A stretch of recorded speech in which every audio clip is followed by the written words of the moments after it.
নমস্কাৰ, good evening. মই মন্টু, আপোনালোকক স্বাগতম জনালো মন্টু ডিফেন্স আসামলৈ। Welcome to Montu defence Assam. আপোনালোকৰ বাবে এটা ভাল খবৰ লৈ আহিছো।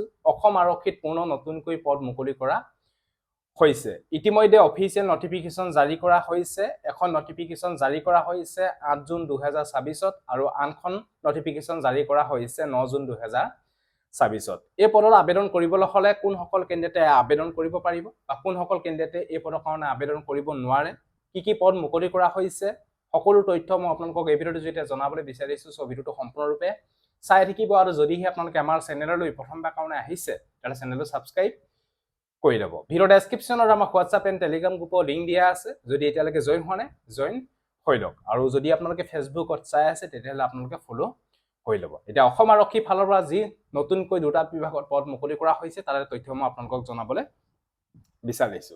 সাইডতে মই আপোনালোকক অফিচিয়েল নটিফিকেশন দুইখন আপোনালোকক মই দেখাই দিছো।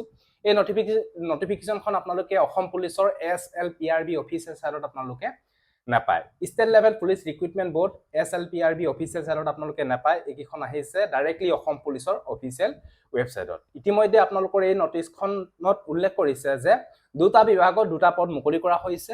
এই বিষয়ে আপোনালোকে গম পালে।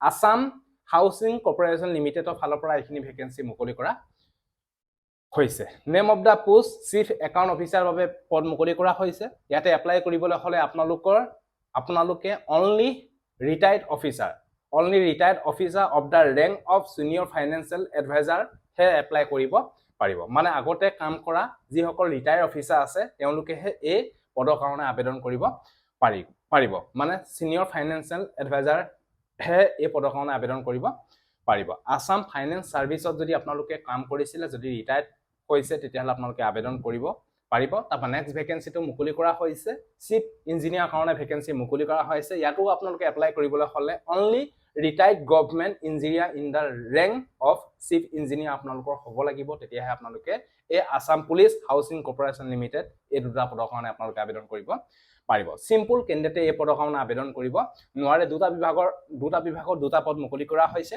চিফ ইঞ্জিনিয়াৰ আছে আপোনালোকৰ এটা ভেকেন্সি, আৰু আপোনালোকৰ যি চিফ একাউণ্ট অফিচাৰ তাতো আছে আপোনালোকৰ এটা ভেকেন্সি। দুটা ভেকেন্সি মুকলি কৰা হৈছে। আৰু ইয়াতে অনলাইন আবেদন যোগেদি আপোনালোকে অনলাইন আবেদন কৰিব নোৱাৰে। ইমেইল যোগেদি আপোনালোকে আবেদন কৰিব লাগিব। ইয়াতে আপোনালোকৰ যি ইমেইল যোগেদি আপোনালোকৰ যি এপ্লিকেশ্যন পঠিয়াব, সেই এপ্লিকেশ্যন 12 জুনৰ পৰা 23 জুন 2024 আপোনালোকে ইমেইল যোগেদি আপোনালোকে মেইল পঠিয়াব পাৰিব। ইয়াতে আপোনালোকক মই এপ্লিকেশ্যন ফৰ্মখন আপোনালোকক মই দি দিছো। আপোনালোকে ধুনীয়াকৈ চাব। এখন আপোনালোকৰ এপ্লিকেশ্যন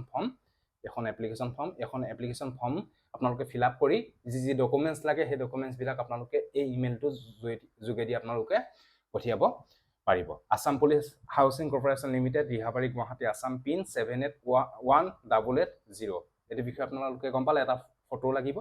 যদি ইণ্টাৰেষ্ট হয়, যদি আপোনালোকৰ ঘৰৰ পৰিয়ালৰ কোনোবা যদি এনেকুৱা সাৰ্ভিসত আছিলে, যদি গভৰ্ণমেণ্ট অফিচাৰ হয় বা এইটো পদত যদি আপোনালোকে আগতে চাকৰি কৰি আছিলে, যদি ৰিটায়াৰ হৈছে তেতিয়াহ'লে আপোনালোকে এই পদৰ কাৰণে আবেদন কৰিব পাৰিব। যদি দেউতাৰ আছে বা যদি কোনোবা ঘৰৰ পৰিয়ালৰ মানুহ আছে তেতিয়াহ'লে আপোনালোকে ভিডিঅ'টো শ্বেয়াৰ কৰি দিয়ক। এইখিনি অফিচিয়েল নটিফিকেশ্যন জাৰি কৰা হৈছে অসম পুলিচৰ ডাইৰেক্ট অফিচিয়েল ৱেবছাইটত, কিন্তু অসম পুলিচৰ SLPRB অফিচিয়েল সাইটত আপোনালোকে নাপায়। সো এইটো আছে। যদি ভিডিঅ'টো ভাল পালে সকলো কেণ্ডিডেটকে যাতে আপোনালোকে ভিডিঅ'টো শ্বেয়াৰ কৰি দিয়ক। এই পদৰ কাৰণে আবেদন কৰিবলৈ হ'লে বয়সৰ সময়সীমা 65লৈকে আপোনালোকে অনলাইন আবেদন কৰিব, মানে ইমেইল যোগেদি আপোনালোকে আবেদন কৰিব পাৰিব 65 ইয়েৰ্ছলৈকে। সো এইটো আছিলে। আজিলৈ বাই। জয় হিন্দ, বন্দে মাতৰম, জয় অসম। ধন্যবাদ।